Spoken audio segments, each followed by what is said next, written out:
Hi, everybody. Welcome back to another episode of Big Apple Hockey. And there is a lot for us to talk about today. We have the New York Rangers coaching search that keeps on going, who the Islanders should potentially replace an outgoing UFA defenseman with, and, of course, the NHL playoff talk and all the ramifications that happen with that.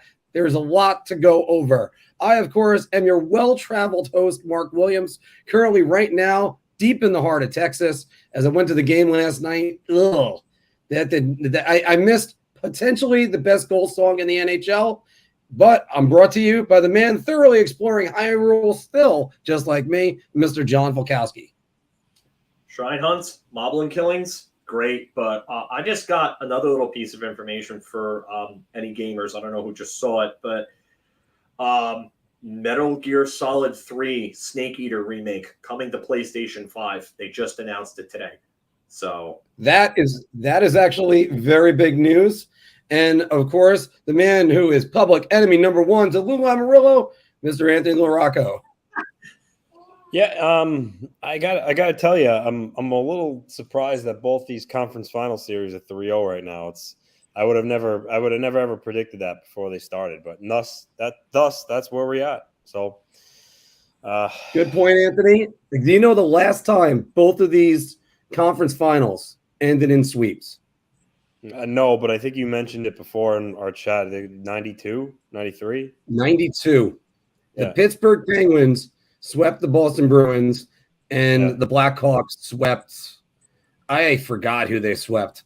But I still find it funny that in a year where the Blackhawks had the NHL record for most consecutive wins in the playoffs with 11, they were knocked out of the playoffs by the Penguins, who ended up with an 11-game win streak of their own. So how about that one? Thanks to all you guys for joining us. And by the way, we are on the march to 10,000 subscribers. Just everybody, thanks for your support. We're not there yet, so we're not celebrating. So the Edmonton Oilers in 92. Thank you. I couldn't remember. I can't believe Edmonton got that far without Messier. I mean, that was their top that year. Yeah, and Ranger fans, you know how much of a hassle he could be. But again, look for my 60-second game reviews. I might be doing another one as early as tonight. I wanted to do one so badly for the 4 overtime game. But, I mean, even in the house I was staying at in Arizona, everybody was asleep. Again, look for us on Rumble. We got more articles coming in the pipeline. Both me and Neil from Devil State of Mind is joining us now. And as you can see right behind me, Big Apple Hockey trucker hats are available. Still working on jerseys, everybody. So they're not there yet. And we already joined forces with the Hockey Podcast Network. Thanks again to Taylor, 2 Girls, 1 Stanley Cup. You can look for them, their Stars podcast on the Hockey Podcast Network. And I'll be thanking them a couple different times. But of course, guys, this is the A block. They're on Spotify. I just don't mean to cut you off, but they're on Spotify. If anybody wants to listen, they're actually a pretty interesting podcast because they kind of go off the rails a little bit, and they're a lot of fun. So, which I had a great time hanging out with that entire crew last night. And of course, everybody, this is the A block. Not much to talk about on the New York Islanders side, but a little bit to talk about on the Rangers side. They interviewed Mike Babcock, Peter Laviolette, and the Leafs assistant, Spencer Carberry. Phil? I said Laviolette without any problems. Yeah, because I always get tripped up whenever I go to I forget how I screwed it up now. I've gotten it right so much, I can't screw it up. How about that for everybody? Look, does any of these names excite you? I like Peter Laviolette. I know that everybody's going to say that, I don't want to retread, and why are we going to go around the same old road again? I'm going to say this again, and I've said it so many times. I really do hate repeating myself when it comes to certain subjects. This is one of them. But I have a very hard time seeing Chris Drury sell James Dolan on a rookie head coach. So whether it's Spencer Carberry, Jay Leach, Chris Knobloch, or anyone else that has not coached as a head coach in the NHL, I really have a hard time seeing an owner that's clearly in win now mode with the moves that they've made over the last 2 years, over the last 2 summers From this point on, actually, this very point on, May 2021, remember, I was in North Carolina in May of 2021 when we found out that John Davidson and Jeff Gorton got fired. So it was around this exact time, that 2 years ago, that all those moves started happening. Everything since then has been win now. So if you can sell James Dolan on bringing in a coach that may not be able to help this team win in, I would say, 2-3 years, maybe even sooner than that, then maybe we could see a newer, fresh blood, non-retread type head coach come in. But I have a feeling that they really do want Quenneville, because I know that Larry Brooks came out 2 weeks ago and said, oh, well, they're not going to do anything with Quenneville. Then why are they waiting on a decision from Gary Bettman on Joel Quenneville? That tells me that that's nothing but a smokescreen and it's BS. So go ahead. I got to look something up. I thought I saw something a couple of days ago about Joe Quenneville, and Bettman didn't grant him didn't reinstate him. I gotta pull it up and see where it was. But you know what? I looked for that too when I found out about when I saw that news that Quenneville, they were waiting on Quenneville a decision on him. And I personally didn't see anything. So if you saw something, great. And I must have missed it. But I can tell you right now, I think they definitely want Quenneville. And I think that Dolan just doesn't care. I think Laviolette is the safest and probably the best pick. I don't see Babcock. I think that he would ruffle too many feathers with this group. I think Laviolette is good at handling egos, but is also good at handling young players. And I definitely, like I said, I can't see a rookie head coach at this point. They've got to win sooner than later. And I have a really hard time seeing James Dolan have the patience to let a rookie head coach come in here. And yeah, David, I mean, that is the problem with the team right now. It's Dolan. But it's not also just Dolan. It's the fact that Gorton went ahead and tried to accelerate this rebuild 4 years back instead of just letting it take its course. I mean, did they have to go scorched earth? No. But they've kind of cornered themselves with big contracts to Mika Zibanejad, Chris Kreider, which I said that they should have moved not only at the 2019 draft, but at the 2020 trade deadline. I said they should have moved them, but they didn't. Artemi Panarin, which, we all love the fact that he became a Ranger 4 years ago and took less from the Rangers as opposed to the Islanders. But this has really kind of cornered them. And it's not just Dolan. It's the way that this team has been built. So now you have this cap crunch. You have these restricted free agents to sign.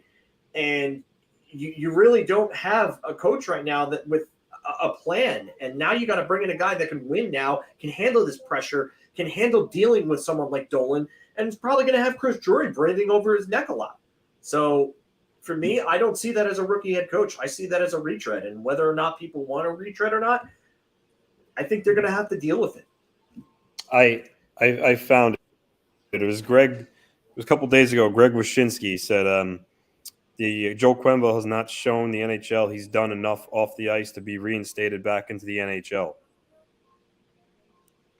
So is that officially word from Gary Bettman, or is that his take on it? It's hard to say because it just says Joe Quenneville has not done enough off the ice, and that's in quotes, to be reinstated by the NHL. So he had it in quotes. So maybe it's something he got from the league, but I mean, he's the only one saying it. So I don't know. Yeah, I just remembered I had read something, so I just wanted to find it. But so I appreciate that. I think that that's a good look. I want to see something from one of the bigger guns, like maybe Rick Westhead, especially considering that he exposed the whole scandal. Want to see something from him or Frank Saravalli or Bob McKenzie or someone like that. Elliot Freeman, Darren Dreger, someone more notable come forward. But just with their coach search in general, I tend to agree with Phil. My only caveat is to a guy like Knobloch. Let's just say, use him as an example. Obviously, he's a coach in the AHL. Those guys are all about developing players and whatnot. So maybe maybe a guy like him would be good for, Lafreniere and Kako, kind of to more so in line with that development. I don't know how the veterans on the team will, respond to that, but I think in that aspect, he could be a possibly good fit. But overall, I think they're going Laviolette. That's just my gut. I don't see. I know he was interviewed by the Blue Jackets. I mean, is that job really appealing to him? I don't think he wants that job. Yeah, I mean, maybe if they would have got the first overall pick and got Bedard, and normally they do got good pieces like Kent Johnson and Marchenko had a hell of a year for a rookie. So they're good pieces in there, Gaudreau. But I just think my gut is he'd prefer the Rangers job. And I haven't really heard his name linked to anybody other than the Blue Jackets and the Rangers. I don't know if he's interviewed anywhere else, but that's just my guess right now is Laviolette. Babcock, he's been out of the league a while now, and did he change? Did he change his ways? Who knows? But I think Laviolette's probably the best choice. So we'll have to see. It's weird. A lot of teams are kind of, it's like they're waiting to see who's going to pull the trigger first on announcing a new coach. There's so many teams that have vacancies, and they've interviewed a bunch of candidates, but no one's made the move yet. So we'll see who goes first. I saw today that Gerard Gallant is going to be considered for the Flames head coaching job. So we'll see what happens there. But it's looking like it's going to be a little bit of a carousel here. So we'll see what happens. I'll say this. Gerard Gallant is probably a good fit for the Flames job, though, after what they dealt with Sutter. You cannot have somebody like Jonathan Huberdeau regress 60 points, the highest single-season regression in NHL history from one year to the next, without stifling a player like that. So I think Gallant might actually find himself a home in Calgary because I think he would fit there. I have a couple of concerns when it comes to Laviolette. I think is a great coach. I've wanted him on the Rangers for years. I'm just not sure if he's the right coach for this team right now. But even though he checks a lot of the boxes, he's won already. He gets his teams to the Stanley Cup Finals, except for Washington and the Islanders. And let's be honest, getting the Islanders to Game 7 in 2001 was like the Stanley Cup Finals. Sorry, Anthony. 2002. But because they didn't win for a long time at that point. But then you have, but he does develop young talent. We talked about this last week, especially in his wingers, Victor Arvidsson, all the Flyers guys, Claude Giroux. I mean, he even got career seasons out of Sean Bates. Mike Babcock has got a great track record and a great resume. Now, can he rub players the wrong way? Does he need to learn how to talk to the modern player? Maybe, but it's not like the Maple Leafs weren't a good team under him, and they had their own issues. Where I heard Babcock linked to recently is Anaheim, and he was previously there, and that's an interesting job because Finals. I mean, look at who they have coming up. I mean, they have McTavish, a good player, Troy Terry, Zegras. You have John Gibson in goal if he stays there. Then you're going to probably Adam Fantilli. Yes, and then you're going to probably draft Adam Fantilli. I could see why that would maybe be an attractive, spot for Babcock. So, but I think he is in high demand. I just don't know if ultimately a team's going to look at everyone they interviewed and say, all right, let's go with the guy that's been out of the league for a couple of years now. So we'll see. Well, I'm glad you brought that up, Anthony, because one of the things that I have to point out with this is somebody like Laviolette doesn't want to go do a development job like Columbus. I don't think that's going to happen. Probably not. Then you're going to have a guy like Babcock who might go back to Anaheim and want to develop a team because he's been out of the league for so long. As you said, Carberry would actually be a good candidate for that. Knobloch would be a good candidate for that, or even for the Columbus job, for instance, where you get a team that grows with the coach. That's why I'm not too confident if they bring in Andrew Brunette to be the coach, because I don't know if the Rangers can wait. The Stanley Cup window is open right now. However you want to slice it, it's open. Yeah. And they're going to have to figure out a way to balance both development and trying to be a cup contender. That is a lot to put on a coach. I don't know anybody that could do it except for one person, and it's going to be a tremendous mess if Joel Quenneville comes in. And the only advantage for the Rangers is they bring in Quenneville, everybody's pissed off, you answer all the questions, you fall on the sword like you should, and maybe people forget about it by the time September comes around. But I don't see that happening, Phil. And it's certainly something that it's got both of us kind of cringing right now. Yeah, James Dolan is somebody who just really doesn't care about backlash. He just doesn't. He rehired Isaiah Thomas after the whole Anuka Brown Sanders scandal that happened. I had family working in MSG and friends working in MSG at that point when that happened. So that was, oof, man, talk about eggshells. Yeah, but I could say this. Quenneville is easily the best coach of all of them. We're just talking about his merits and everything like that. He's easily the best coach. He's a Hall of Fame caliber coach based on his work, on his hockey work. I mean, is he a terrible person for doing what he did? Absolutely. Absolutely. Will the Rangers take the backlash and fall on the sword, like you said? I don't know. I really don't. I do. Well, I mean, Quenneville should fall on the sword. Oh, well, Quenneville should absolutely fall on the sword. That Absolutely. He should have done that already. He should have came out a while ago when this all first happened and said that this was a terrible decision on his part, and that should have been it. I mean, but I mean, and this is the question that this organization is going to have to answer right here. If they go this route, is his work worth the backlash that will come? You're going to probably alienate a portion of the fan base. You're going to have fan bases around the league look at you like you're a laughing stock, a joke, and a scourge of the league because you just hired a coach that helped facilitate sexual harassment and sexual assault. I mean, I don't know if they're necessarily going to do that, but something tells me that James Dolan might not care at this point. He might care more about winning a Stanley Cup. That's a great question, and unfortunately, I don't have an answer. That's you can see it in my eyes. I just don't have anything. I have a question for you though. Why are you not sure that Laviolette is the right coach? I don't know. It's a gut thing. It's a gut thing right now. I think his short stay in Washington had something to do with it. Although let's be honest, Washington, they were just like the Penguins, flawed and aging. Yeah, but you know, look what he's done with Philly. He brought Philly almost all the way. Nashville.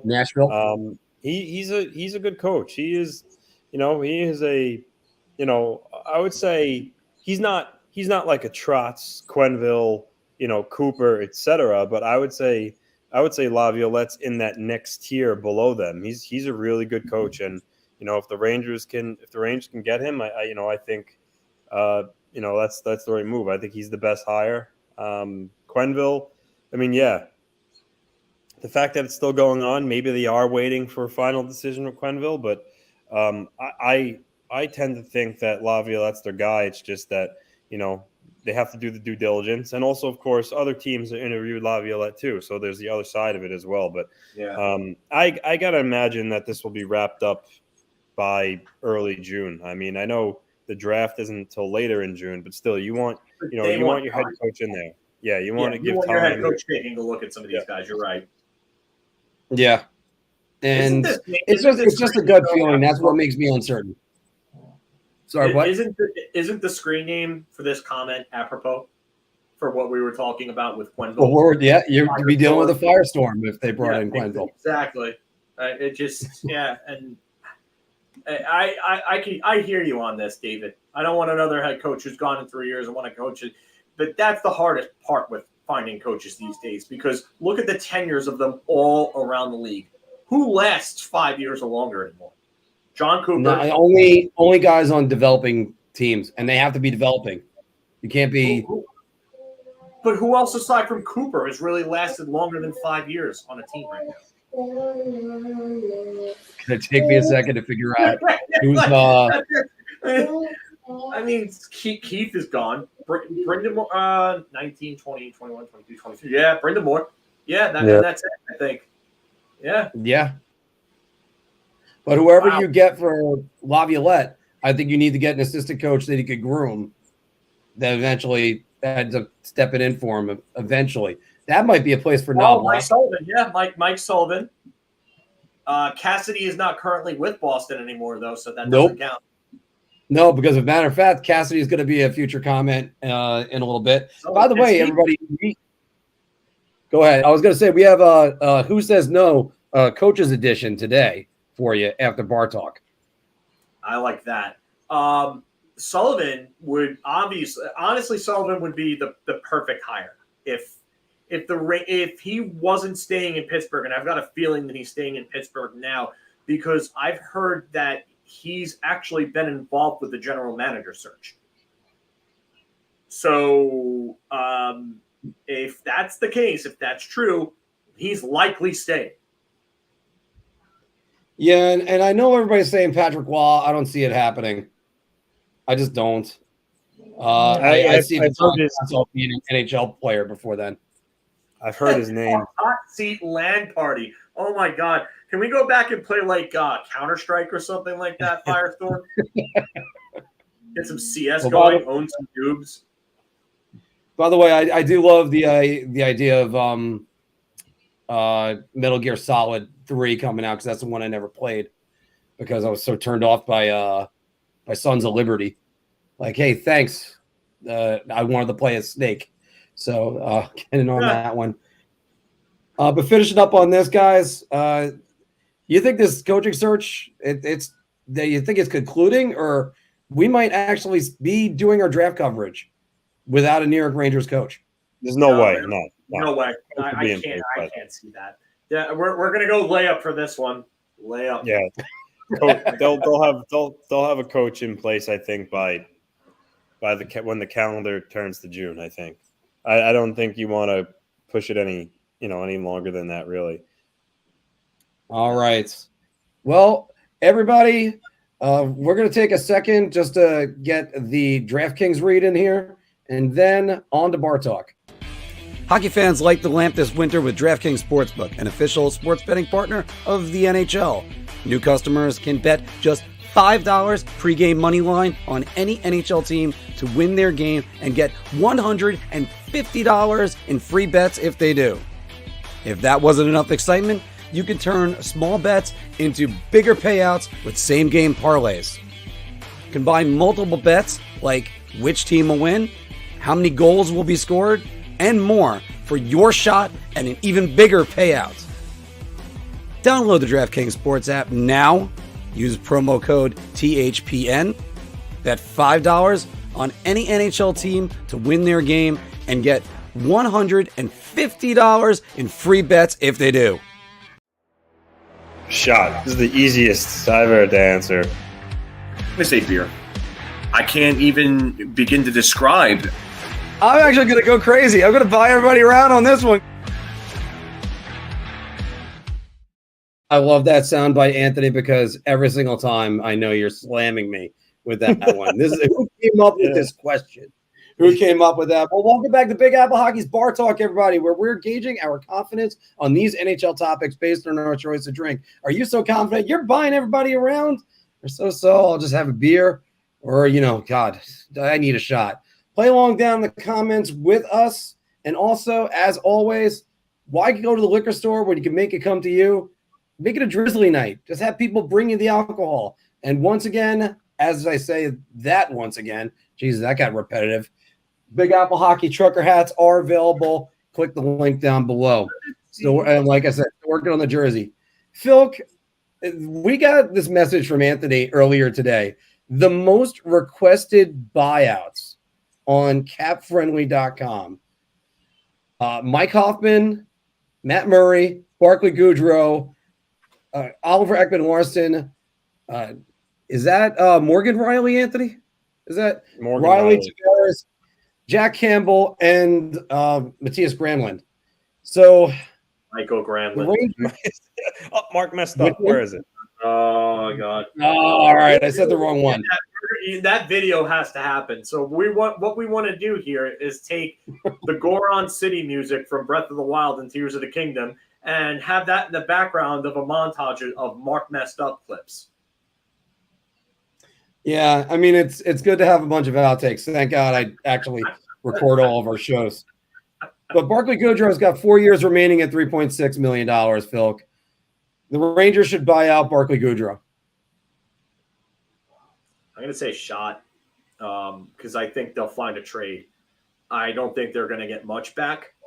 I think they may have to give up like a third-round pick, maybe even a second.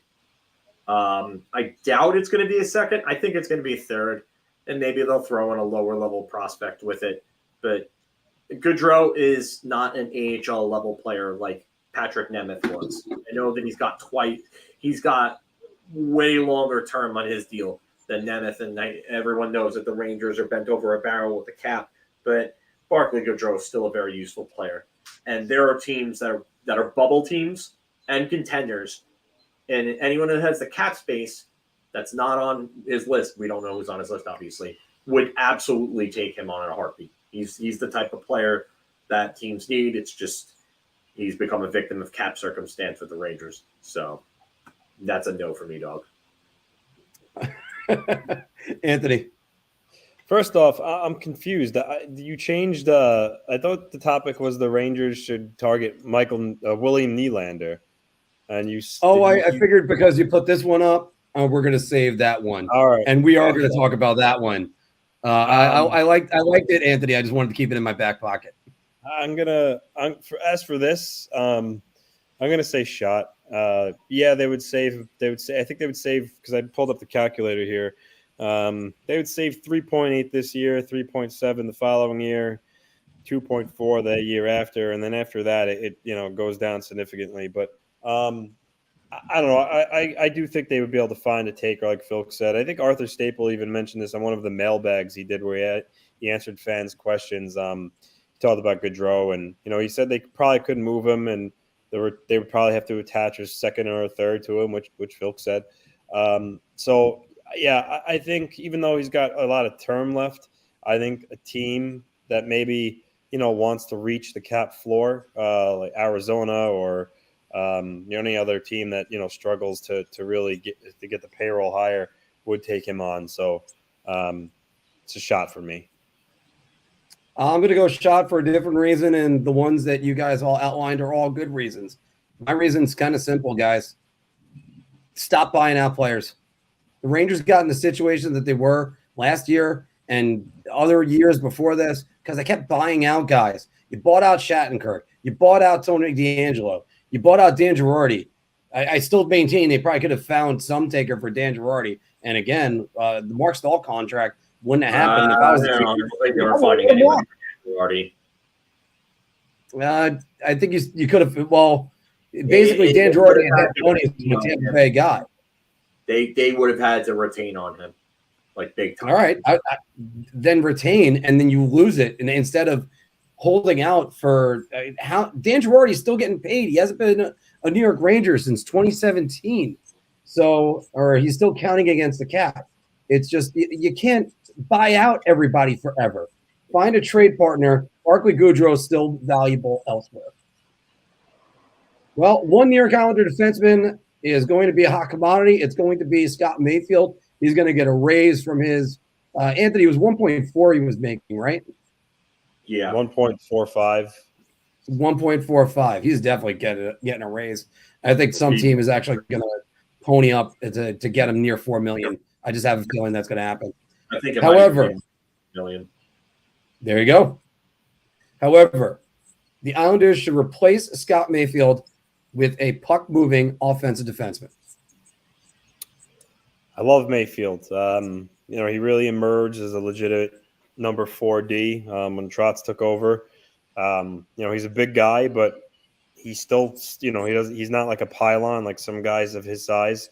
He's really physical, block shots, so he's important. However, with that said, I'm going to go round because if you look at the way the Islanders D is constructed, Ryan Pulock and Adam Pelech are fantastic. No debate about that. But they don't really provide a lot of offense. And then you have Romanov again. He skates well. He can move the puck, but he's a rugged physical D. He doesn't really provide much offense.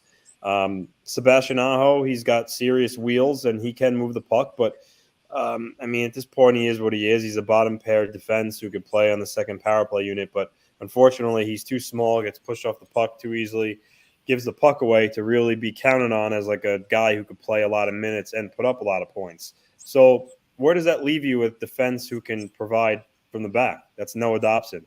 That's really it. So if you replace Scott Mayfield with another offensive defenseman, I think that gives the Islanders defense a little more balance as opposed to how many, stay-at-home shutdown defenders they have and how many puck movers they have.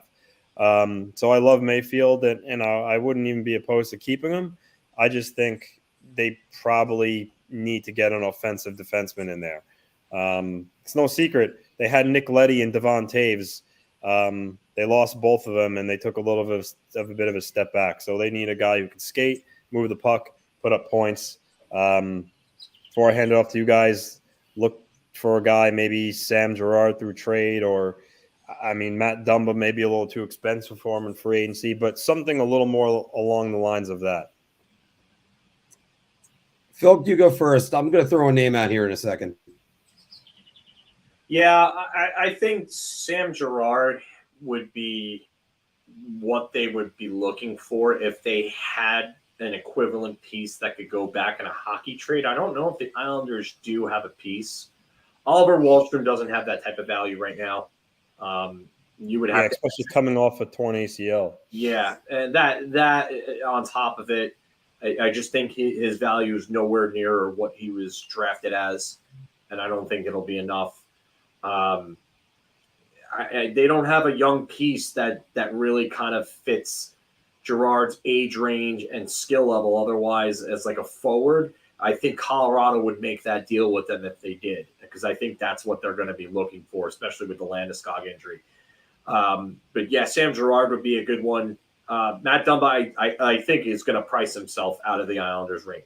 And I don't think he's going to be worth his next contract. I really don't. I think that 50-point season, you're really not. I don't know if you're ever going to get that from him again. But this free agent market really isn't a great market for puck movers either. So maybe more on that in a minute. Might be better served as just kind of playing it, I don't know, close to the vest right now and not making a big move for the sake of making a move. Hello, 2016 UFA class. Sound familiar to anybody? Yeah, that one was real bad. Yeah. Real bad, and they made a move, and they ended up getting burned on that one. But, so yeah, I think, if anything, they should probably just stay the course with what they have, maybe bring in a lesser name to a smaller contract. You kind of stopgap, fill the bridge, and then maybe next off season or maybe even draft a puck-moving defenseman at this point, and someone who preferably could play the left side, because they need left side depth more than anything. Their left side depth really is just bad after Adam Pelech. So Noah Dobson, right side. Ryan Pulock, right side. Scott Mayfield, right side. Where is their left side depth after Adam Pelech? Nowhere to be found. So Romanov, but yeah, like, again, not really a puck mover. Could he play as a number 3, 4? Sure, but do you see yourself winning a Stanley Cup with Alex Romanov in your top 6 right now? I don't, and I think if you're an Islander fan and you're realistic and you're able to introspect any bit, you'll look back at those teams and the defenses that they had for those two teams that went to the conference finals and lost to Tampa, and you'll say to yourself, you need something more like that. And Alex Romanov can't be on that second pair unless he's got a significantly better defenseman as his partner. So, well, one name that. Oh, by the way, Philip, what is it? Is that a beer or a round or a shot? I'm gonna say beer. just for now, just because I don't know if there's the availability to really bring in that puck moving defenseman right now. Like I said, I think you may have to sit for an off season. Just bring in. I would love to get Anthony's take on this, but I mean, I think one of the guys that's going to be available as a UFA is going to be Shane Gostisbehere. And you just wonder if he'd be a fit. Because when he was a rookie, Phil, my God, that kid lit the NHL up.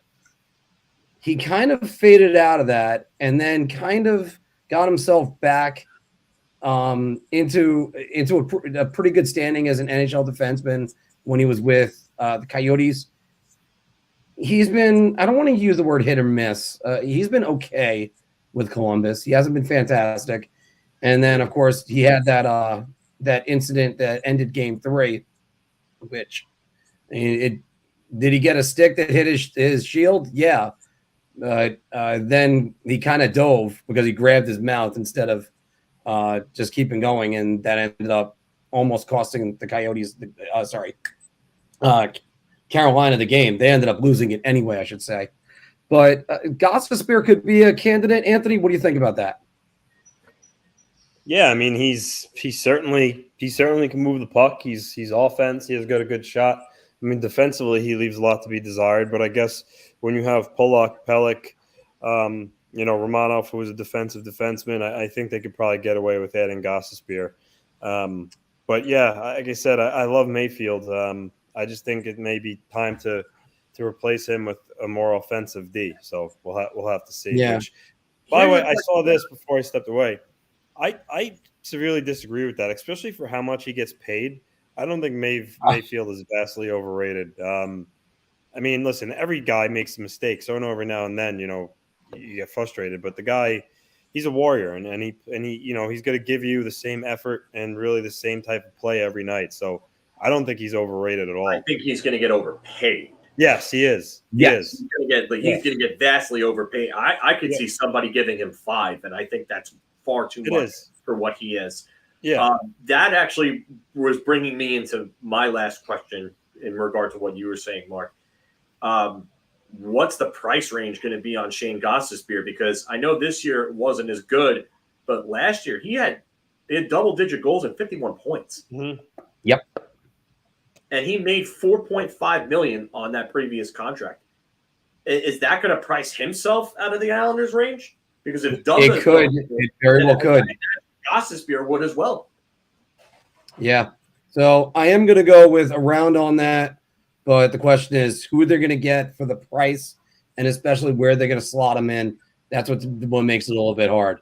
All right, guys. Tell me if you heard this story before.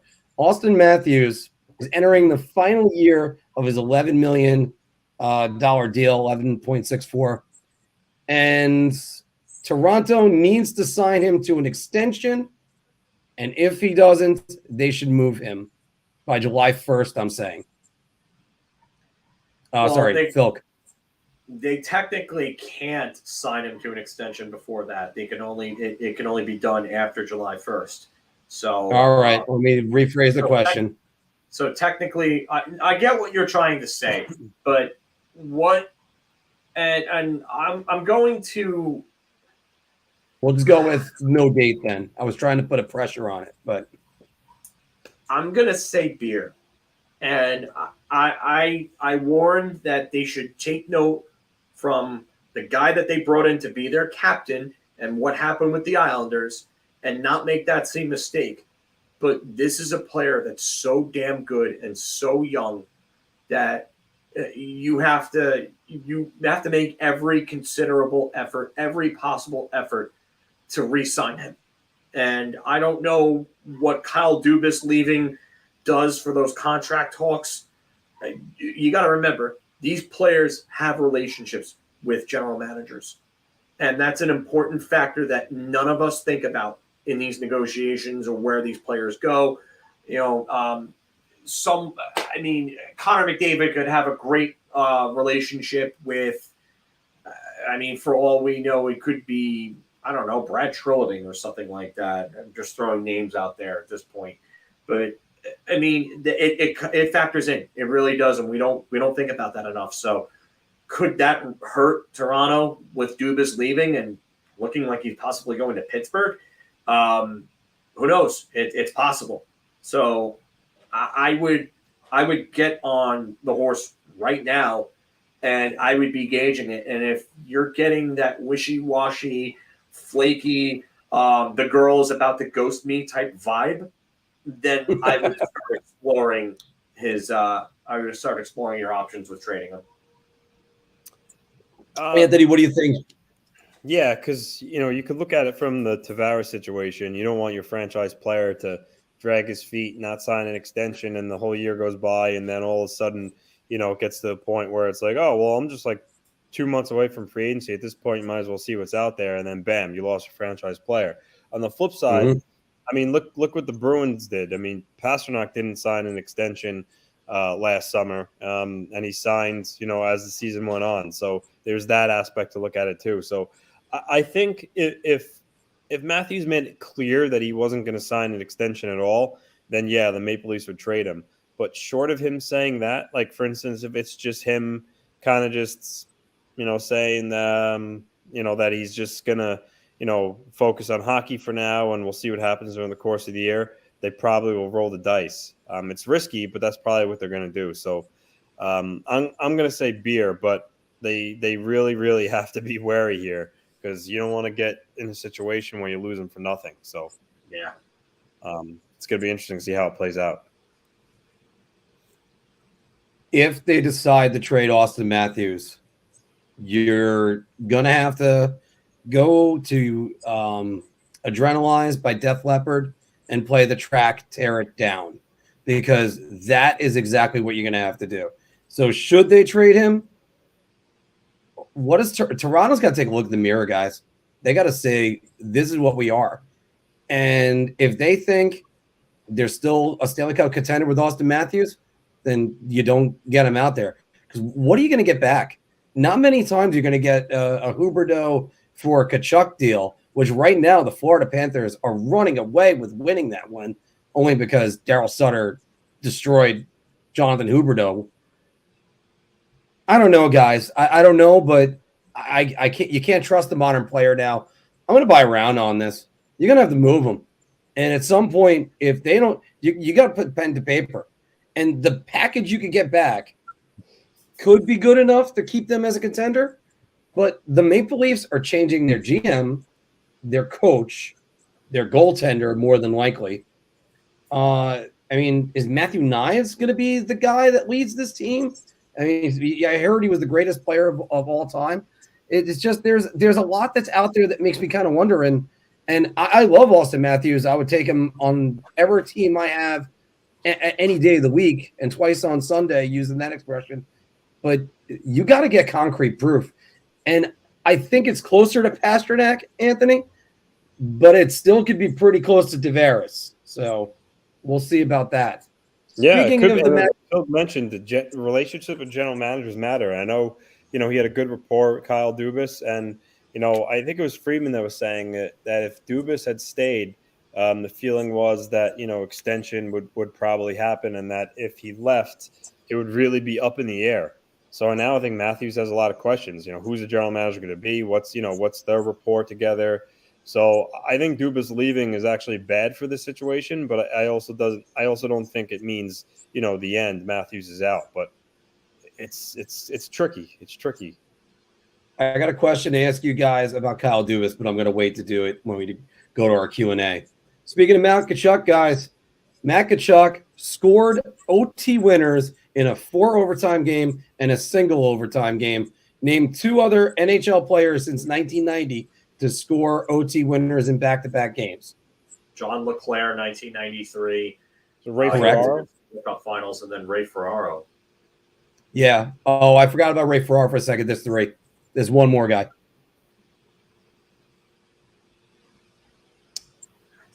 And he won a Conn Smythe, but not the year that he did it. I believe I looked it up. He did it in 2006. Fernando Current Pisani. general manager in the league. Rob Brindamore. No, not Rob. Wow, Robert. No. 2006. That was the general manager, guys. General manager. How many general managers have a Conn Smythe?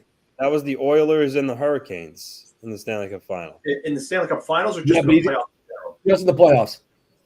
Oh. Go in the comments, see if somebody's got it yet. Steve Yzerman? No. Nope. No. Beery won the Conn Smythe. He beat Steve Yzerman. Ooh.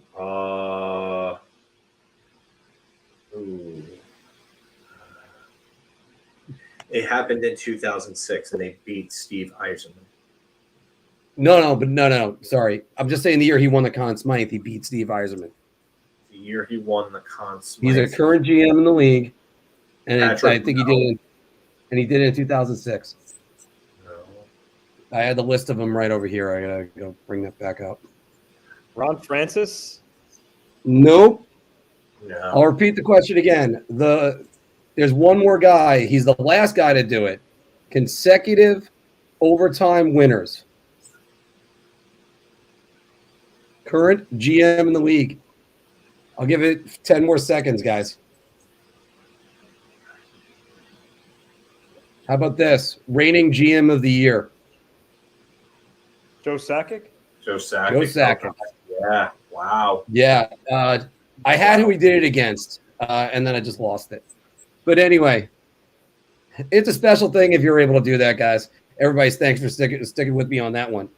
Kyle Dubas. That's good, Patrick. Matt Tkachuk is the best American player in hockey. I'm going to start with you, Anthony, on this one. I know on the surface, because of the year that he had this year and how he's playing in the playoffs, you could, easily say round. But then when you take a step back and you think about the other American-born players in the league, I mean, you have Jason Robertson, who had a fantastic year, Tage Thompson, who followed up a really good last year season with an even better season this year. Patrick Kane's only a year removed away from, scoring 92 points at, his age. So there's Austin Matthews. So it's not really, you would think this is a layup, but it's, it's not. Matt Tkachuk is obviously really good. Back-to-back 100-point seasons. Calgary last year, Florida this year. But I'm not ready to say round just because of the guys I referenced. Robertson and Thompson and Kane, Matthews. It's it's close. So I'll say beer. All right, Phil. Wow. Johnny Gaudreau also had a really, really good year last year. This year he went to Columbus and just didn't have the talent around him, with a young team like that. Good numbers for not having as much talent. And we talk about Jack Hughes, too, who you didn't even mention. Yeah. 97 points. I'm going to say beer just because there are quite a few names. I do think that when it comes down to it, Matt Tkachuk might be actually the best American player in hockey. Back-to-back 100-point seasons on two different teams. Who was the last player that did that? Wow, that's a good question. We might have to go back a while for that. That's a good one, Phil. Yeah, we might have to go back a while for that. I think that it just at DP. I don't think it's Messier because Messier his last back-to-back, his last 100-point season was 92. The last one before that was 90. They were both with that. One was with Edmonton, one with the Rangers, but they were both heart-winning seasons, which is interesting. But yeah, I would say Tkachuk's probably the best, but it's not a round. It's a beer. We're gonna make it a hat trick, guys. I'm gonna put up the beer first for me, and now the hat trick graphic, which of course the Big Apple hockey hats. But guys, I can't help but look at this, and I want to say he is.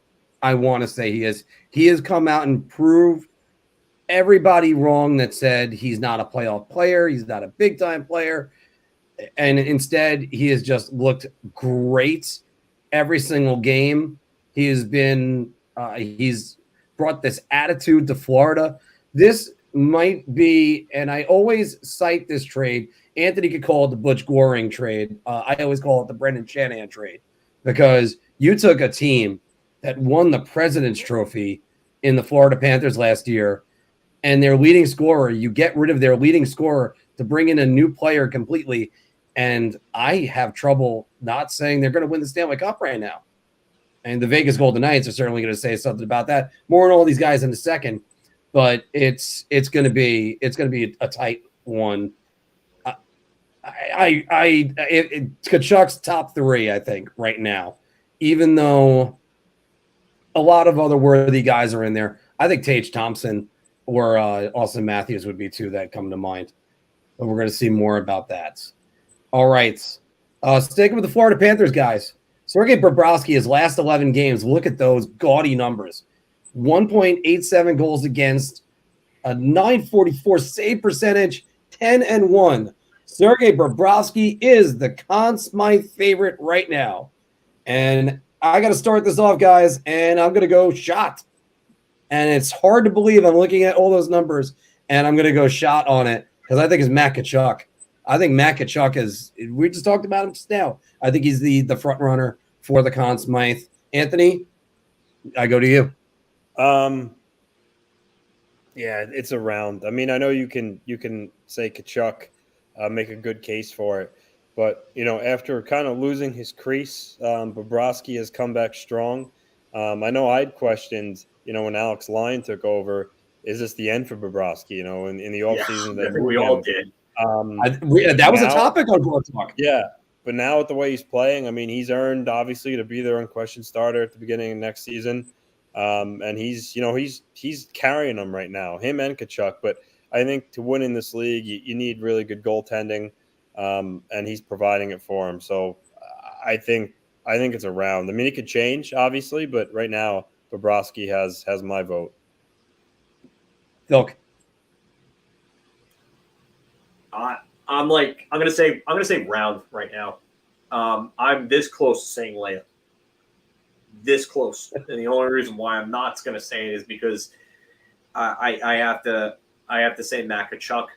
And then distant from them, I would say Jack Eichel. Jack Eichel has just been a freaking force for Las Vegas. Yep. I envisioned that Eichel could be a good player in playoffs, but never to this extent, this soon, this early with this team. So, but numbers like that, that's better than. I would say that's better than Igor Shesterkin's Vezina year last year. 187, like that's some Henrik Lundqvist type shit. That is Lundqvist all over. That's ridiculous to even get all that. That is just ridiculous to even have those numbers. And he did it against 2 of the best offensive teams in the league.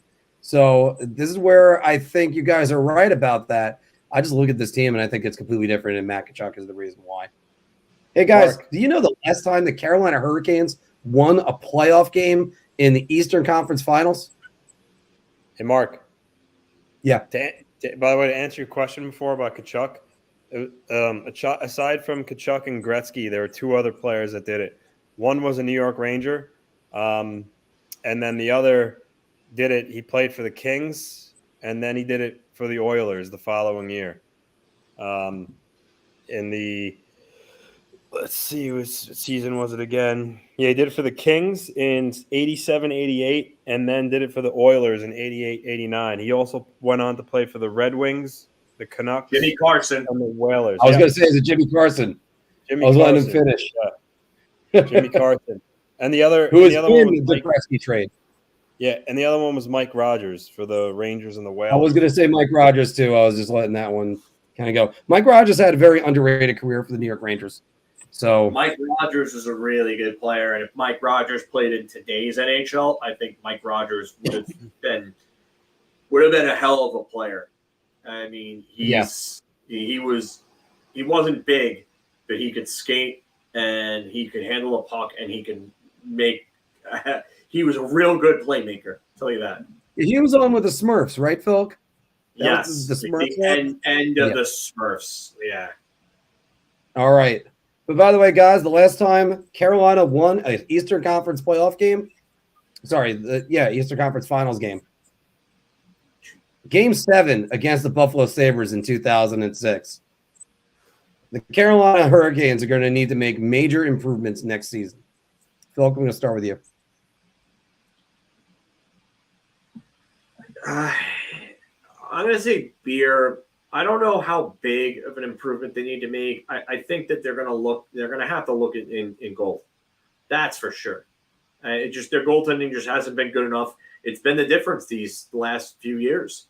Just has simply not been good enough. Freddie Anderson's not the guy to get it done. I've been saying that for a while since he was in Toronto.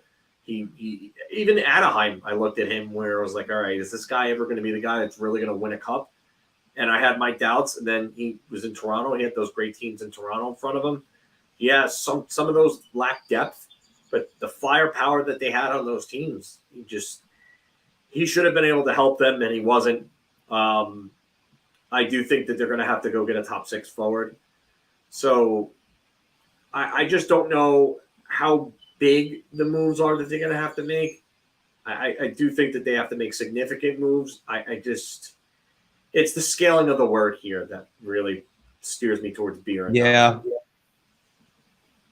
All right, Anthony. Yeah, the word major, honestly, is going to make me say shot. They were the second best team in the league this year. They got their core regulars returning. Aho, Svechnikov will be back, Slavin, Pesci. And as long as they have Rod Brindamore as the head coach, they're going to play that same suffocating style. Jordan Stahl's a UFA, so have to make a decision on him. And then Phil mentioned they have to upgrade their goaltending. Max Pacioretty also is a free agent, so they may not bring him back. But they do need more goal scoring. I mean, you could clearly see this series they're hurting to score goals. Even the Islanders series, they scored a lot of their goals on special teams and struggled at even strength. So they definitely need more scoring. But I mean, I don't think it's major.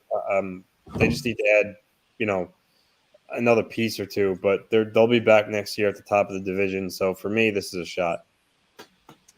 I'm going to go with the shot on this too. Major improvements. Upgrading the goaltending is not a major improvement. They have Kochekov on a contract. He showed promise that he could develop. It's just I do think they need to name a goalie and stick with him. And I understand you carry 2 goalies on your roster. Use them. Why not use them both? But I've heard that statement about quarterbacks. If you got 2 goalies, you have none. That's the way I always put it. Major surgery on this team would be a huge mistake. That you would look at this team and go, no, we need to do this. We need to do that. Yes, I think Firestorm said it. Losing Svechnikov was certainly a huge problem for them. I also think the matchups just favored them. In most of my conversations with Pete, who is my Hurricanes expert, he said to me they were thankful that they got the Devils and not the Rangers, because the Rangers would have been a problem. The Devils they could beat, and then they did so soundly. Hell, Game 4, the Devils got the first goal of the game. Looked like they were going to tie the series, and instead the Hurricanes just took them to the whipping post. And then they ended up winning Game 5. So it's just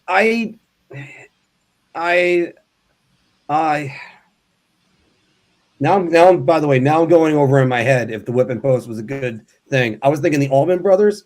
That might get me canceled now. It's a song. It's a song. It's a song, everybody. Just try to say that one.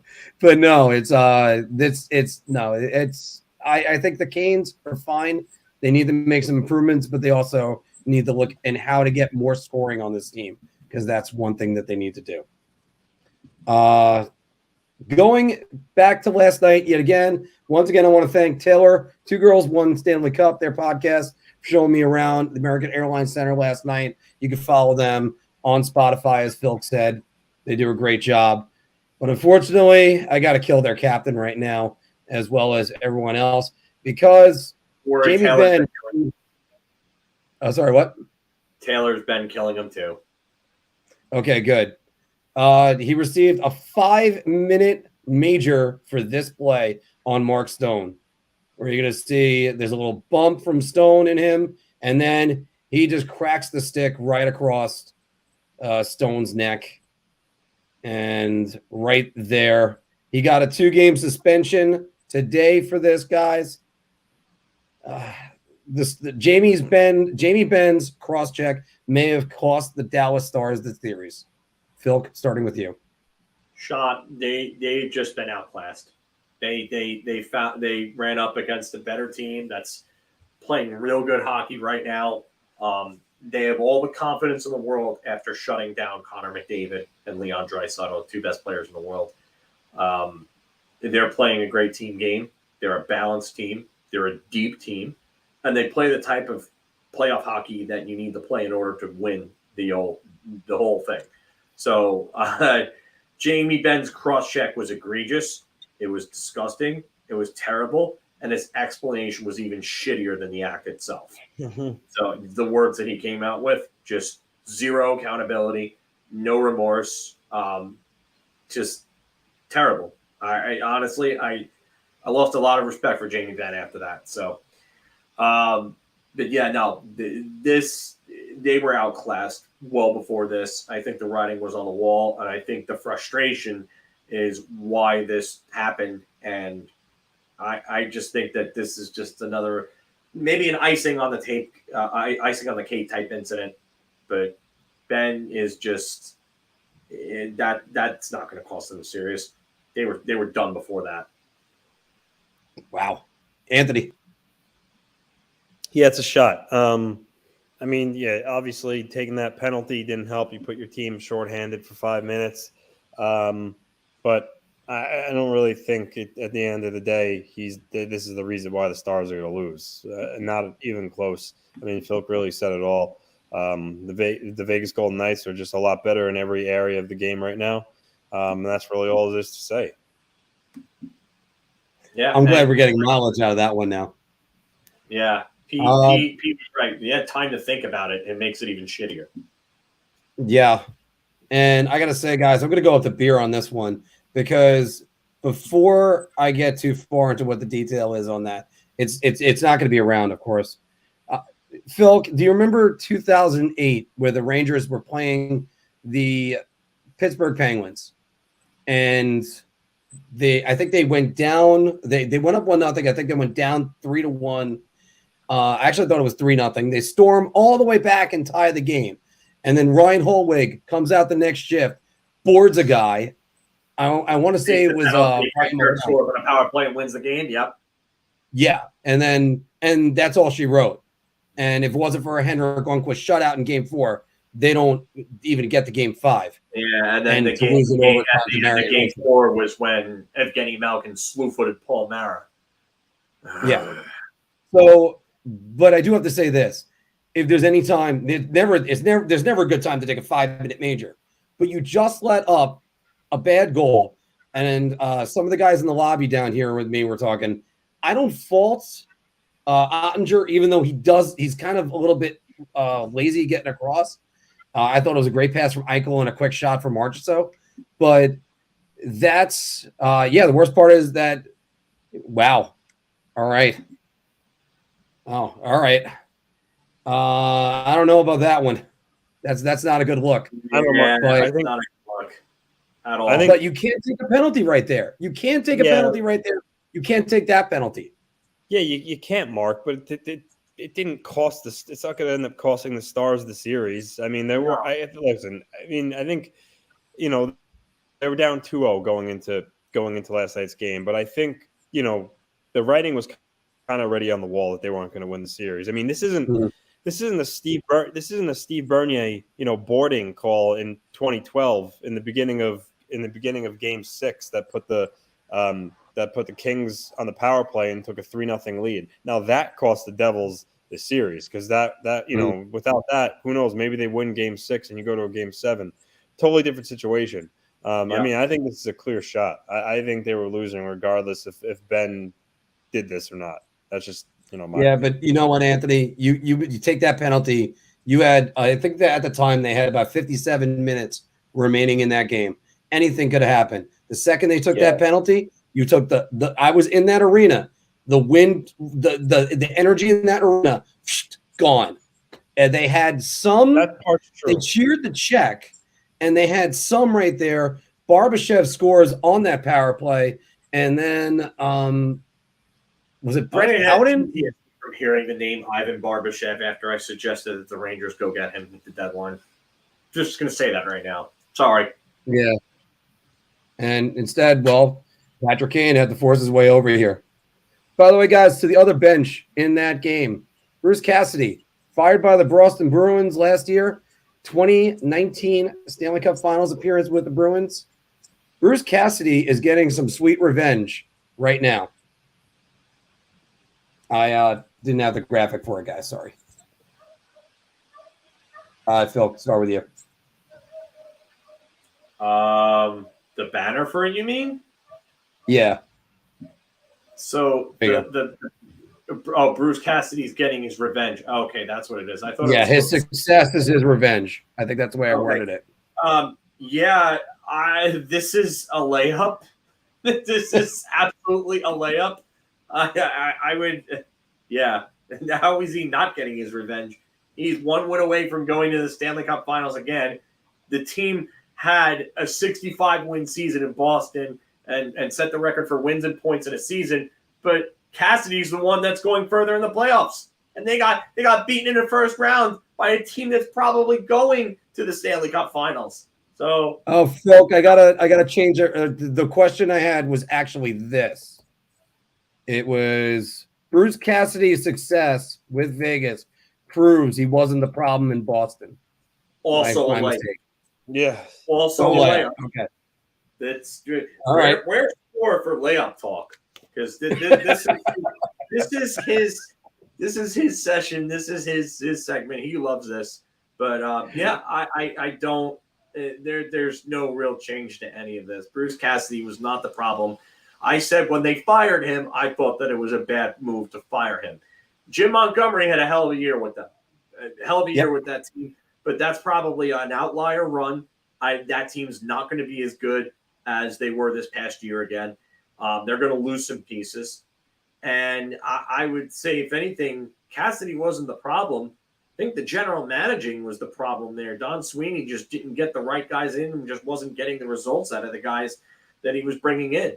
Now he brings in Hampus Lindholm, and they're a much better team. Go figure. You bring in a stud, shut-down defenseman, two-way guy, and they become a better team.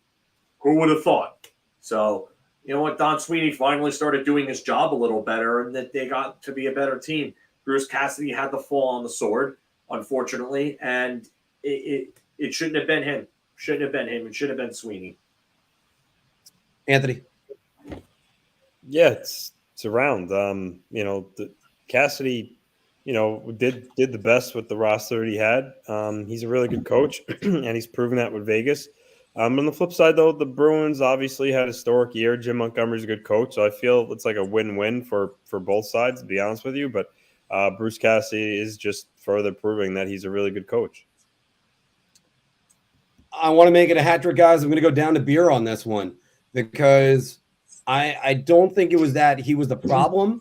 But on the other hand, guys will just tune him out after a while. And it's just the shelf life on every single coach only lasts forever. It doesn't last forever. It only lasts so long. And I think maybe his time was just up with the Bruins and then that was it. But this guy landing in Vegas, my goodness, he's going to take two different teams in the Stanley Cup Finals. He's got a good shot at winning it this year because it seems like whoever he puts in net, suddenly everything just works. Aiden Hill, are you kidding me? Aiden Hill, 2 years ago or 3 years ago, he was playing on the Arizona Coyotes, barely getting noticed. Then goes to San Jose, and now it looks like he might be hoisting a Stanley Cup, and Henrik Lundqvist and Igor Shesterkin still can't. But it's unbelievable. And the comment Aiden Hill made about the Dallas Stars fans throwing popcorn on him yesterday, it was I guess everything stuck to me last night. So I think Cassidy is definitely a good coach, landed on his head. I think the if the players tuned him out, then that is part of a problem, though. All right, guys, going over to a GM from our local teams. Former Islanders GM Garth Snow interviewing for potential job openings, as per Arthur Staple. Garth Snow deserves some consideration for vacant GM openings. Anthony, this is your beat. I'm gonna go with a beer. I know for a while, Garth Snow was the butt end of a lot of jokes, and rightfully so. The guy went from backup goalie to general manager of a hockey team because he had an eccentric owner in Charles Wang. May he rest in peace. But Garth Snow, to be fair, for early part of his tenure with the Islanders, he worked for Wang, who at that time, was kind of, very stingy on the budget. Snow didn't really have a lot of, I'll put it this way, like Lou Lamoriello has a lot more luxuries to work with than Garth Snow did back then. He made the brazen trade for Ryan Smith his first year, and then he drafted well. He got some guy, he drafted late round steals and Anders Lee and Ilya Sorokin, Casey Zizekas, Adam Pelech. I mean, I can name a lot of the Islanders roster, and a lot of them were acquired by Garth Snow, to the point of you get some Islander fans saying that Garth Snow deserved more credit for the conference final back-to-back trips than Lou did.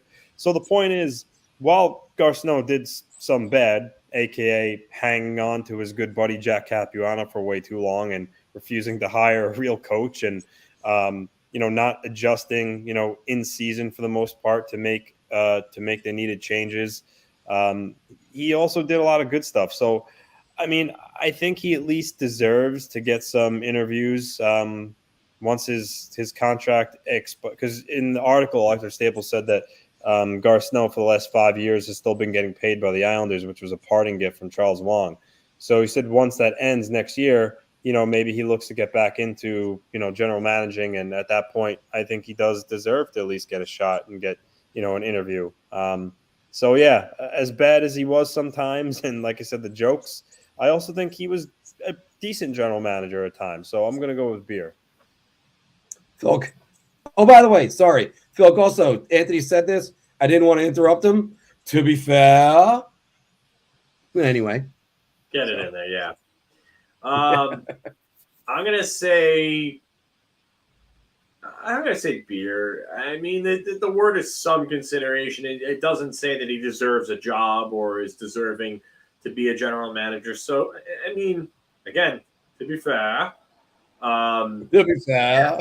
Yeah, I mean, yeah, I guess he deserves to be considered.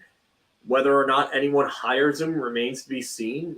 He wasn't a great general manager. Have there been worse general managers? Yeah, the guy before that he took over from was not the guy that he took over from directly. The guy that he took over from long term was an absolute clown of a general manager and a clown of a person as well. So, yeah, I don't know if he'll get hired, but I mean, I do think that there will be maybe a team or two that might take a look at him, and he throws his name into the ring when he feels ready to do so, and he probably will get some consideration. And sure, why not? Why not? We'll see what happens. But do I know of any team, or do I think any team is going to hire him? That's a different story. I mean, he did not have a great track record, so whether or not he gets another job is going to be, depending on the market, his price to go to wherever, is still looking at him. And it depends on whether that team really wants to take a chance on him, because that's what you would be doing with Garth Snow. You would be taking a chance. You would be taking a chance on, him being able to finally pull the trigger on some big deals, which he never did during his time there. And that constantly held the Islanders back from being a team that could go on to the next round. And they didn't win a playoff series until a new general manager came along and started, changing things in the culture around. So Will teams look at that? Quite possibly. We'll see. Well, I'll break it out and interrupt myself. To be fair, that I got to buy around on this, guys, because I'm going to mention other names that are getting consideration for jobs if they even talk about them. Garth Snow had his faults, I'll say that, and he had some faults that, look, you mentioned the big trade, Phil. He did it twice, and it was both with a winger that promptly left the New York Islanders in Ryan Smith and Thomas Vanek. His draft record is actually decent to good. We'll say that. Sometimes he got the right guy, sometimes he didn't. He gave up on Nino Niederreiter way too early, for instance.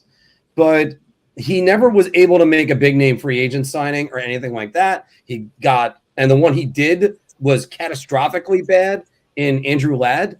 So it's one of those, I can't help but point out he's got some issues. But I'm going to look around the league, and I'm just going to say Cliff Fletcher had a job last year. And that guy should never get a job ever again with some of the moves that he made. Peter Chiarelli might get another job again. And he signed his and they fired him.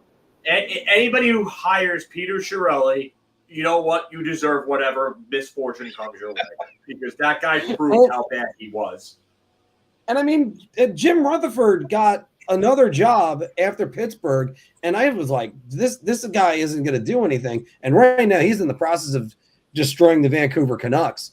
So does Garth Snow deserve consideration? Absolutely he does. Should he get a job? That's a different question entirely, but some consideration, absolutely. And we talked about him in the opening. We got two more Bar Talk conversations before we go to our Who Says No. And Anthony, it is on because he's got the hat on and it's backwards. So Phil, we talked about Mike Babcock interviewing with the New York Rangers. Mike Babcock will lead an NHL bench in the 23-24 season. And I only put lead in there to make you know he's the head coach. He's not going to go and be an assistant. Also, I don't see him doing that anyway, but just in case.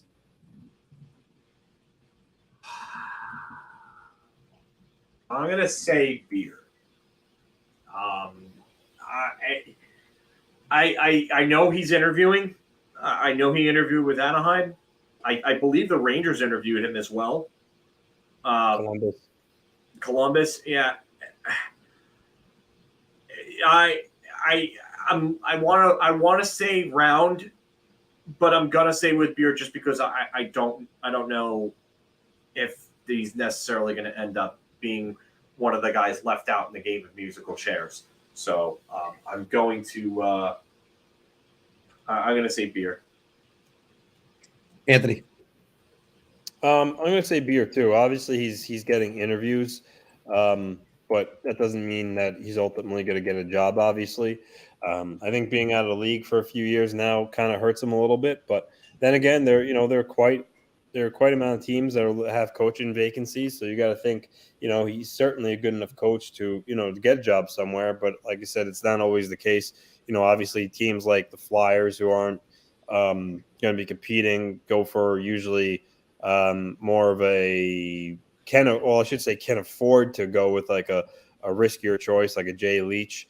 Obviously contending teams like the Rangers would more want a guy like Mike Babcock. So we'll have to see where the fit is. But honestly, I think it's 50-50. I think it's a toss-up. So I'm going to go beer. I think also Mike Babcock would be good for the New York Rangers because he's a disciplinarian. And we were talking about the culture in the locker room.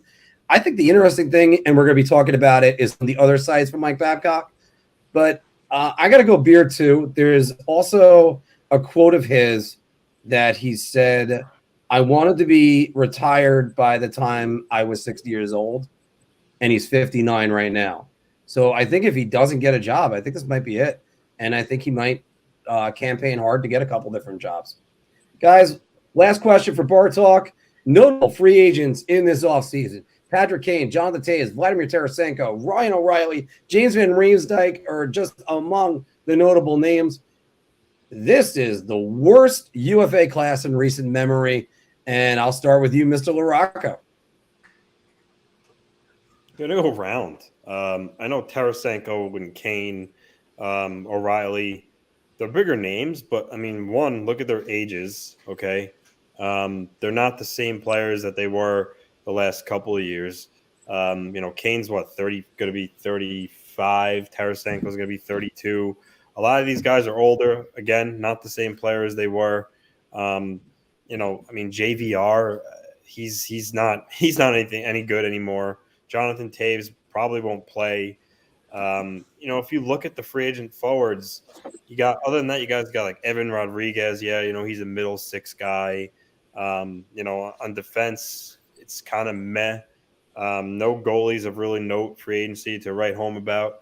And then you look like it's not like years past. You had guys like some bigger names like Tavares, Gaudreau, etc. This class doesn't really have any of it when you consider their ages. And then lastly, if you look at it, like I think Sean Monahan is probably like the youngest free agent that's 27, 28 years old. And look, the guy can't even stay healthy anymore. He's not good anymore. So yeah, I think this class is really bad. So I'm going to go round here. I forgot if I put it up, but I'll put it up again. Phil, what do you think? Shot 2016 is the worst I've seen in quite some time. And I even think with this class being as bad as it is, it still doesn't get as bad as 2016. 2016 was terrible. Teams were overpaying guys like Louis Eriksson and Andrew Ladd and Milan Lucic, and those contracts all were questioned when they were signed, and they all turned out to be absolute dog shit. So, Patrick Kane's old, 34. James is 35, may not even play anymore. O'Reilly's still a really good player. I think he's going to be worth most of his next contract. Van Riemsdyk, I don't see anything coming from him. He's probably just going to get a smaller deal as a depth player. He'll probably make half of what he's playing. But then again, you got John Klingberg, Max Pacioretty, again, 34 going on 35, and he's got the Achilles injury, but he's still a really good player. It's the injury that's a wild card there. Monahan, we talked about. Lucic is terrible. If he gets anywhere over like $1.5 million, I'd be shocked. Matt Dumba, I mean, I know that his numbers were down, but again, still can move the puck. Jordan Stahl, still a good 3 center. Gustav Nyquist, still a decent top 6 winger option, more like a second line center. And you got someone like Dmitry Orlov that nobody's talking about. I don't know if I want to consider Patrice Bergeron in this, just because I think we may have seen his last game, but he's technically a free agent. Tyler Bertuzzi, I think, is probably going to be one of the best players out there.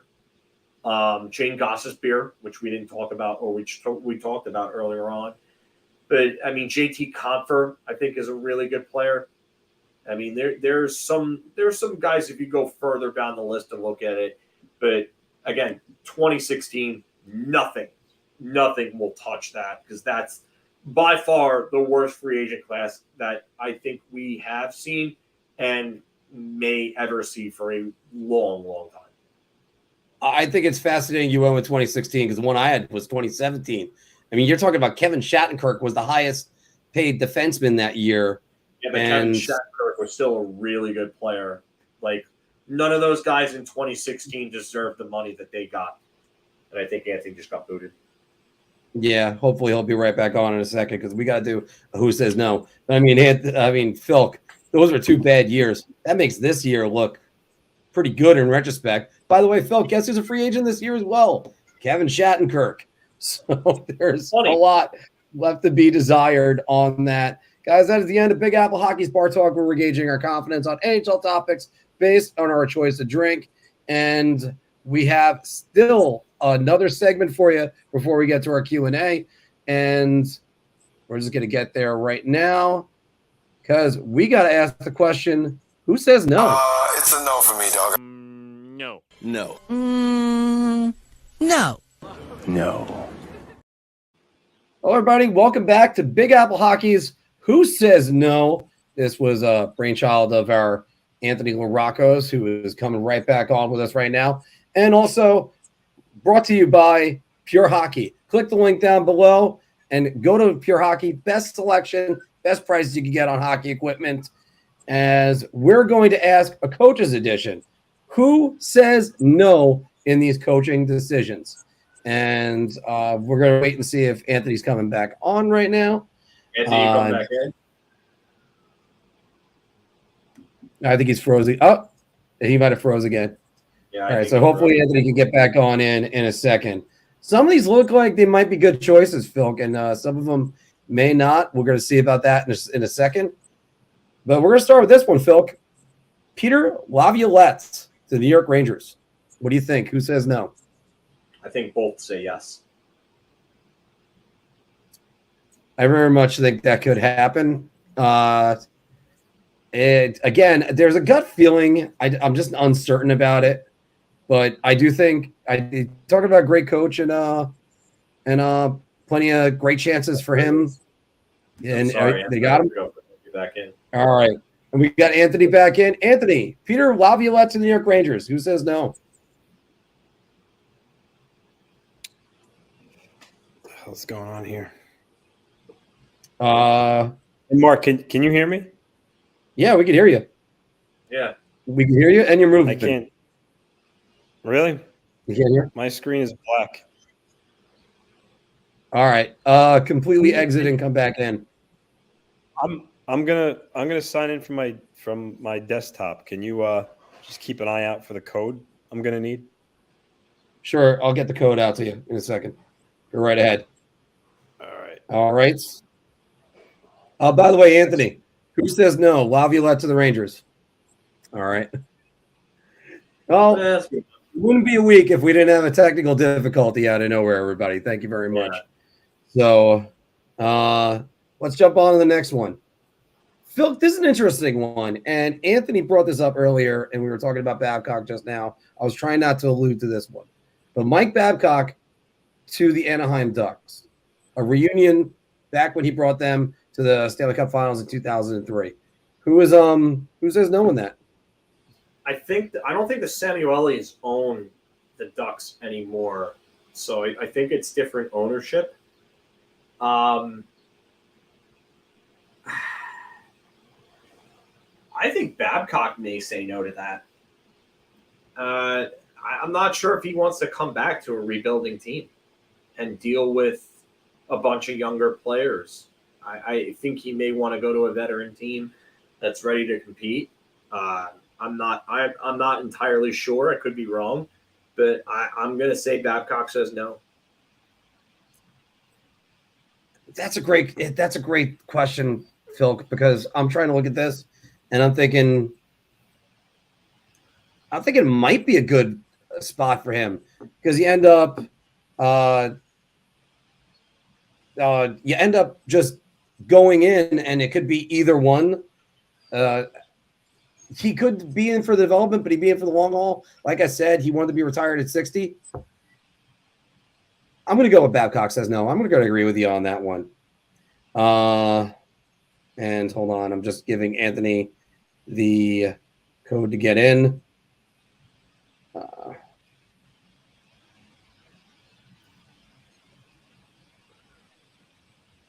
Everybody should have their own access codes to get in, but there you go. I don't know. That's a well, we still have the one that we all share anyway. Yeah. Here's an interesting one. Jeff Halpern has been linked to the Washington Capitals, former center of theirs. What do you think, Phil? Who says no? A lot of familiarity there. 2 stints in Washington, longtime Capital. I could see that being a fit. I don't know. I guess. I mean, it depends, though. And not only that, but Jeff Halpern was a teammate of Alexander Ovechkin's. So, I mean, there's definitely a relationship there. I just wonder if that's what they want to do and go with a rookie head coach, especially with somebody who's actually played with the team's captain So I mean that could work both ways. There's a level of familiarity and a good relationship there, or oh well, Ovi was around when the coach was still playing. Does can one player really have kind of kind of be ahead of or above the coach? I guess I don't know. Mm. I don't know about that. So I'm not entirely sure. I'd say Washington says no. I would have to lean towards. Sorry, there was another one.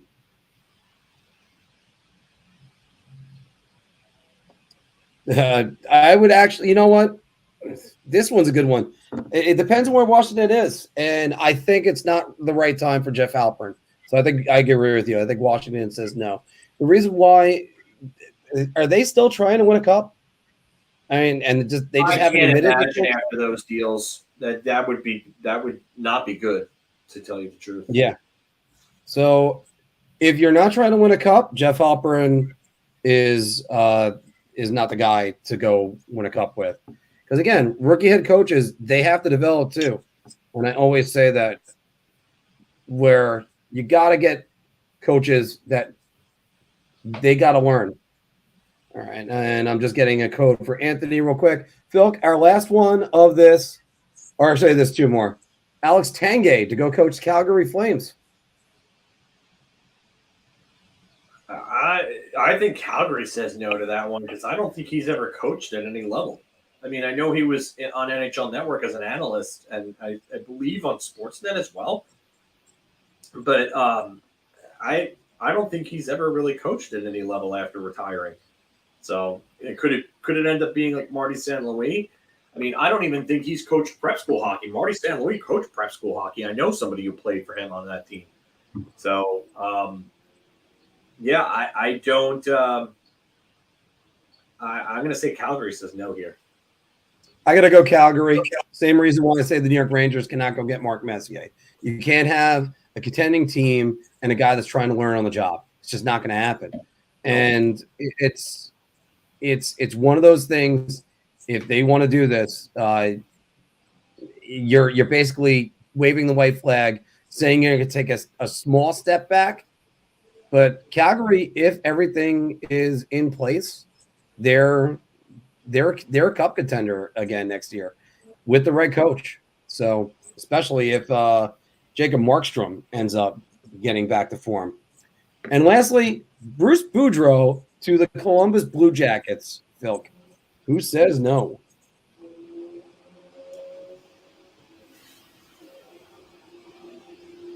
This one I could see being a fit. I think both sides might say yes to this. I could see Boudreau going to coach a young team, and they've got some offensive pieces there, and they could use a guy that can help them get to that next level and really unlock their offensive potential. A lot of those players, I could see Boudreau going to a team where he's going to want some years. Columbus would give him the years that he wants, and he would have the job security. They're not going to be expected to win anytime soon. When he took over in Washington, they weren't expected to win, and then he took over and they started winning in 2008. So I would say, if anything, you got to look at Columbus as a pretty viable spot for Bruce Boudreau. And I think that he would probably take a look at the young talent on that team and say, hey, you know what? I could craft these guys.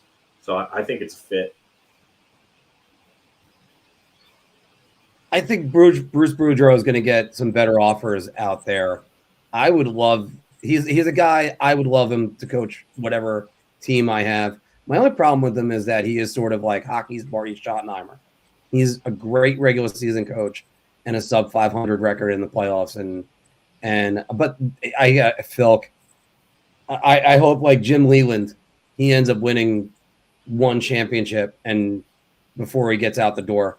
Because man, Phil, I don't know if there's a likable guy in the NHL circles than Bruce Boudreau, and he's He certainly deserves one. I'll tell you that. And lastly, that was it. Okay. I don't know what happened there. Marc got booted, but Marc is back. I was gonna say I've got to get going, Marc. So. All right. So I guess we'll just wrap it up right there. Actually, you know what? I'll stay on. I'll do like 10 minutes of some. Now I got booted, but I got booted because I went to go fix the thing. So sorry about the technical difficulties. Second straight week yet again. I'm going to answer just a couple questions and get out of here. So Phil, go ahead. We'll talk to you soon. Take care, everybody. Have a good night. And by the way, David's right on this one. Calgary says no, and then they add on Gerard Gallant instead. Good job with that one, everybody. But yeah, Dale Hunter coached. It wasn't 2015; it was 2012. He coached against the New York Rangers, lasted one season, and he almost won 2 playoff series for them. I think he just prefers to be a juniors head coach. And Patrick, at least you don't have to worry about having to worry about a new coach because now Lane Lambert is a second-year head coach. Hopefully, he's learned a little bit from this year. Jay, I know what everybody is going back to about Patrick Waugh for the New York Rangers. He has history with Drury. Would he be a good fit? I honestly just don't know. I think he's a little bit too much, too fiery. I think he'd be better with junior players. That's just me. I do think, I'm open to think about anything. Statboy Steven brought up a great quote on a different podcast, the Wardy NHL podcast, that there hasn't been a repeat of a coach winning a Stanley Cup since Scotty Bowman, I think it is. He did it with 2 different teams.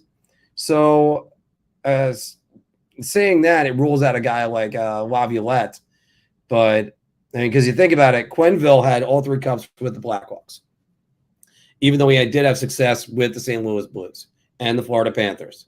Not really successful with the Colorado Avalanche. That was a bit of a surprise. So, and I know we talk about his minefield. I'm going to go back to that comment on that one for him in a second, Justin.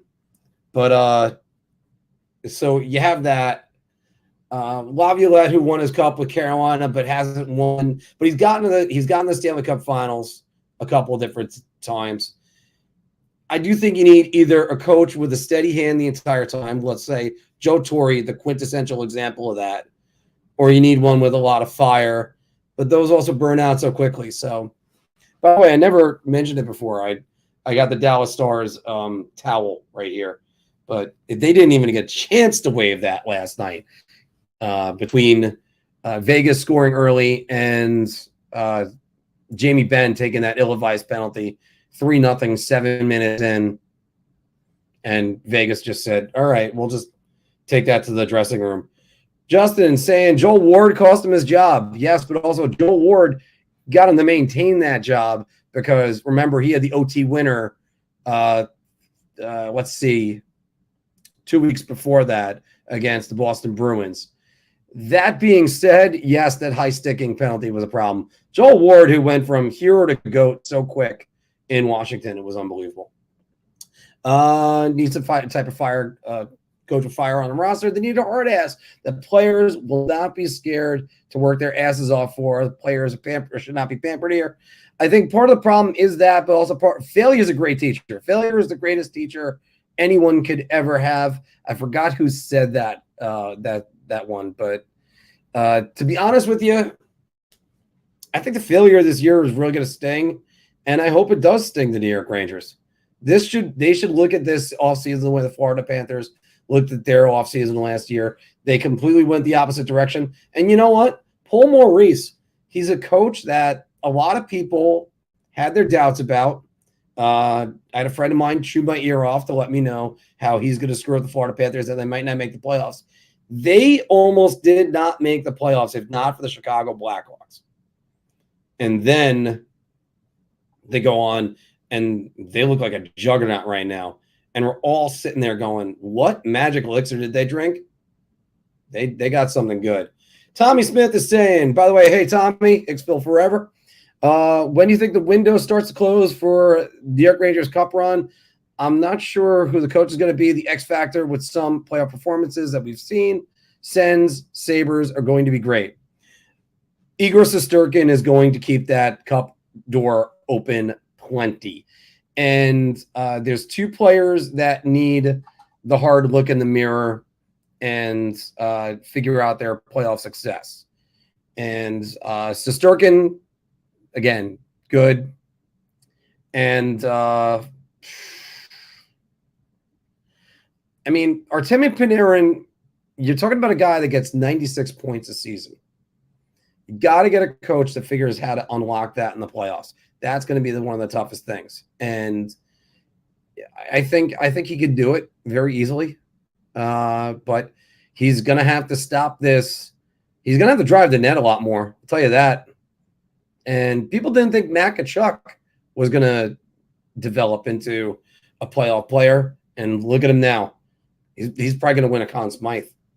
So it's borrow a quote from the coach from American Pie. You don't score until you score. Jay Lewis, right back at that. Can't wait until the Rangers get a coach that'll make Panarin happy for a few weeks before he has a fit. Well, here's the thing. You can't coach for that. You can't coach for Artemi Panarin not to have a fit. And if he does, sit him. You could say how much you're invested in him. Well, we're invested in you, buddy. This is the way I would say this to the superstar. You're invested to your teammates. You owe it to your teammates to give the best effort all the time. Don't dog it. And then you turn the room against him if he decides to flex an attitude like that. All right. Would like to get Corey Perry on a 1-year deal if they have enough cap space.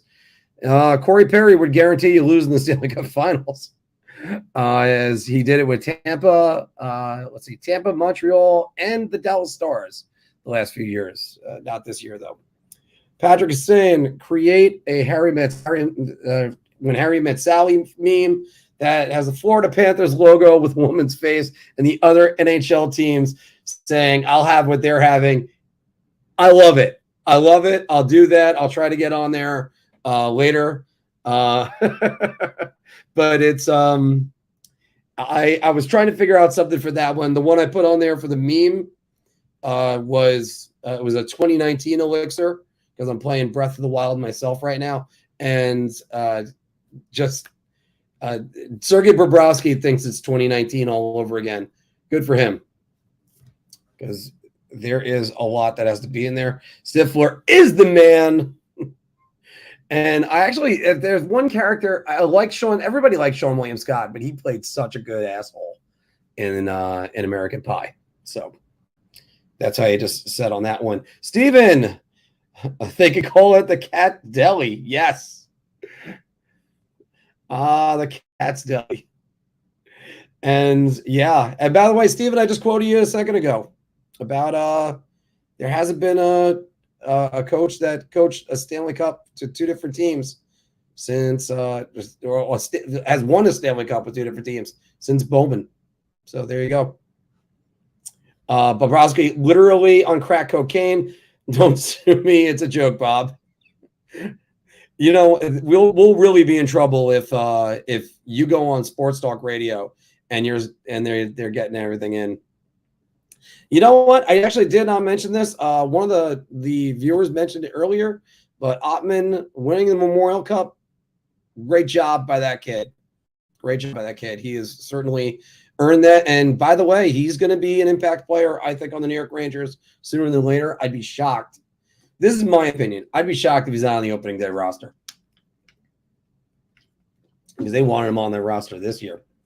Jay is saying, can the new Rangers coach grit, heart, passion, crash the net style into the roster?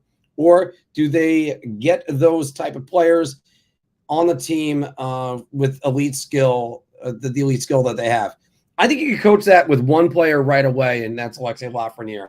this is a guy that needs to figure out what it takes to just go right to the net.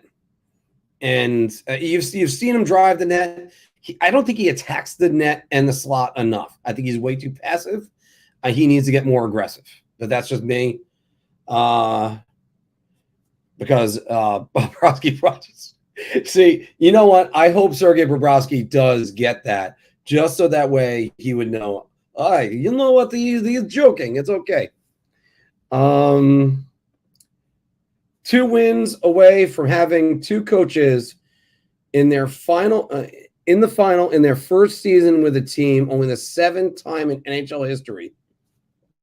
By the way, I love this stat. Okay, so the first time was Muckler and Milbury.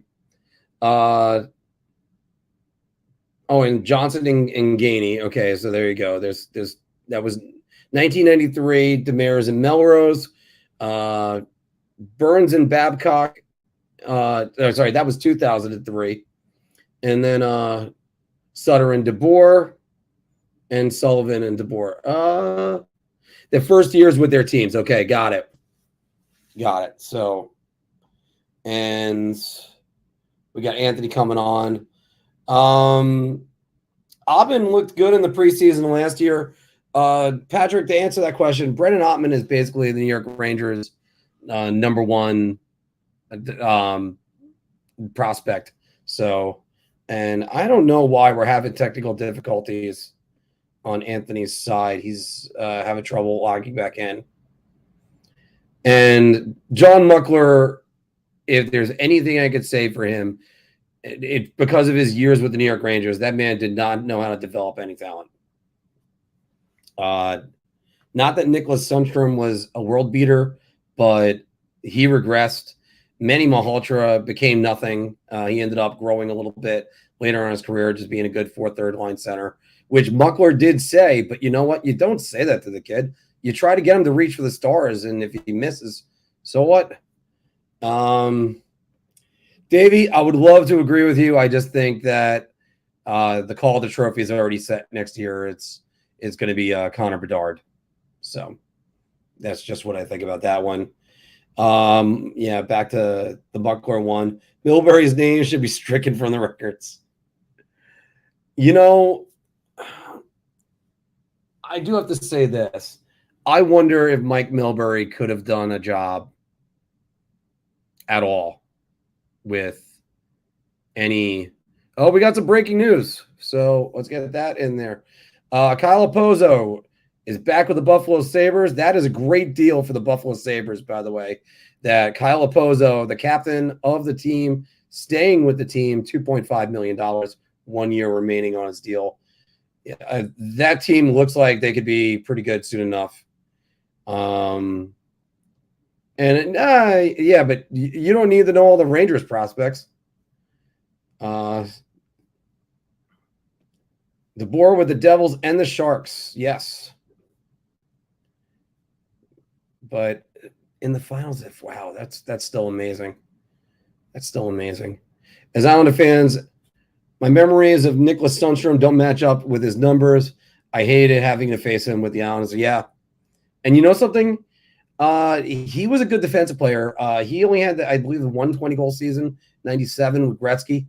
But, you know, you never saw it with Nick Sundstrom.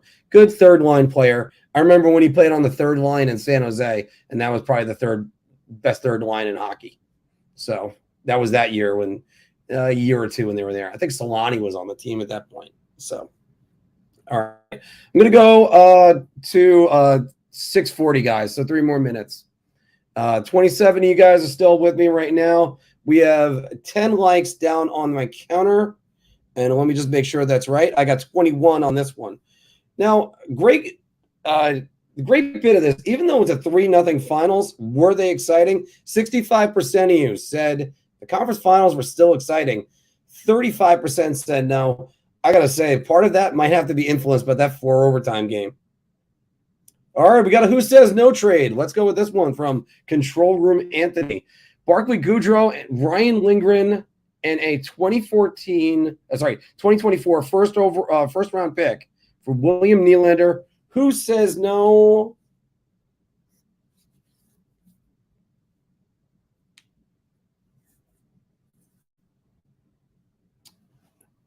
I think the answer actually is both. I'm not sure if the Rangers make that deal. That's going to be a hard one. And I got to agree with you on that one. Baba Ganoush, you were already talking about Artemi Panarin not being a playoff type of player and Mika Zibanejad needing to he kind of starts slow in both the regular season and in the playoffs. But it's you can't bring in William Nylander on this team. I think this team needs more grit. I think they need more grit, and you need to get that coached out of a Chris Kreider. So I got to go with that. Mikey D is saying Toronto would say no on that one. But they definitely need something different. They need somebody who can really sort of just get more aggressive. Sadly, Steven, yeah, they need a guy like Ivan Barbashev, who was a guy that a lot of us said the Rangers should go get. So they go with that. I don't know why my head looks like it's tilting the entire time. Maybe because I'm trying to cover up the fact that I've gained some weight. God, I got to go on a diet. But here's the thing. The numbers all say William Nylander is a good guy and a good player. I don't go into games needing to game plan around William Nylander. I just don't. I never look at that. And don't get me wrong, he can produce. I just don't think it happens all that often. Rangers need to tell Chris Kreider to play like Tkachuk. Hopefully he does. Hopefully he's watching this. And Rangers just drafted his brother, Maxime Barbashev. Yep. Patrick, unfortunately, not that tall. I'm only 5'8". And trust me, I wanted to play the front of the net style, and my back certainly is riddled with cross checks. Nah, Jack, you know what? I don't want to give up the grit. No. I think they need to add more grit. But I also think Ottman could be that guy. I like the way he looks. We need to take the C from our captain. You know, Philk would argue with that one too. I think the part of the problem is the Rangers don't have a guy like that. They don't have that gritty captain. And where for life is saying Adrian Kempe. How about Adrian Kempe for Artemi Panarin? That would not happen. You would have to double Adrian Kempe's salary to get to Artemi Panarin's, and LA is just simply not going to go for that. And also, you never know. So I doubt that would ever happen, though. But he's too soft. And by the way, you know what? I got to say, Jack, thanks for calling me All Things Rangers. Haven't been All Things Rangers in 2 years, but we are on the All Things Rangers page. So, Granny, hey, thanks for listening. Always great to have you guys in here. See, I'm amazed that the consensus of Chris Kreider is he's got to go. The guy had 6 goals in a series the Rangers lost. And they shouldn't have lost that series. Davey's asking, what's the difference between roller and ice hockey? For starters, I would say, well, you got the rules. Roller hockey usually has that stupid carryover offsides, which they have that stupid carryover offsides, which I just never liked. There was just a weird sound that came on behind me. I'm probably going to wrap this up in about a minute, guys, because apparently I have a ghost in here. But my 1 year playing roller hockey, I would snap passes across, perfect passes that break guys out. But then we get called for offsides because it's a passover. However, I think the actual skating is a lot different, but that's a different story. Kreider scores big goals in the playoffs, unlike Panarin. That is what he does. He's done it since his first game as a New York Ranger. Roller hockey hurts much more when you hit the ground. Oh, okay. Here's another one we got for you. Adam Fox and Mika Zibanejad for Sebastian Aho and Jacob Slavin. Who says no? I think they both say no, but I think I'm going to go with the Rangers saying no on that one. Adam Fox certainly, I think, is way too important in the New York Rangers. So, and since I lean that way, now all of you can tell I did not make my bed. I think making the bed is one of the most overrated things ever, anywhere. Like, oh, can you make the bed? Why? What do I need to do? So, all right, guys, this is my last night in Big D, so I am going to be heading on out. I'm going to go grab some dinner. I didn't really go sightseeing or anything else like that. I just kind of enjoyed where I am, enjoyed the game. The look on everybody's faces, my goodness, that was just completely unbelievable. But here's a good question, though. Do the Panthers sweep tonight? By the way, let me just say I do find this funny that you have the Florida Panthers just north of Miami in Sunrise, and the Carolina Hurricanes in Carolina, and you got football teams, one college, one in the pros, that you could switch around their monsters. That could be the Miami Hurricanes versus the Carolina Panthers, and get that in there. But yeah, no, there is nothing wrong with making a bed. A matter of fact, making a bed sometimes is someone's job, and they have to do that early in the morning, as the beautiful Maria Cosenza, who I cannot wait to see tomorrow night, reminds me about that. But yeah, I think the sweep happens tonight, but I don't know how the Florida Panthers. I don't know how they lose. I'm having trouble not picking them for the Stanley Cup right now. So we're going to find out about that soon enough. Everybody, if you haven't already done it for us, make sure you're hitting that like. It has been a great time. Just under 2 hours for tonight. And we've got a lot we have to do. And it's been a fun time out here in Dallas. My third trip. This is my third trip to Texas in my life. So gonna have to come back again. I'm gonna have to figure out where the next Marc on the road is gonna be. But look for that within the next 2 weeks, or next week definitely. I said 2 weeks to give myself some time, but I don't want to get too far away from that. Everybody, thanks very much for joining us, and we're going to be back again, hopefully sooner or later.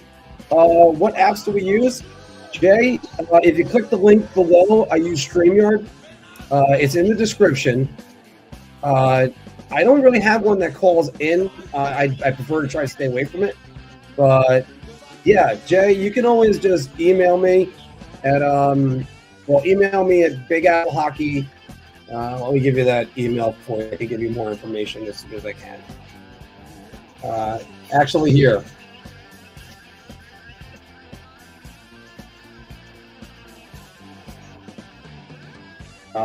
And I just accidentally screwed that up. All right. Email me on this one, and I'll give you more directions on that one.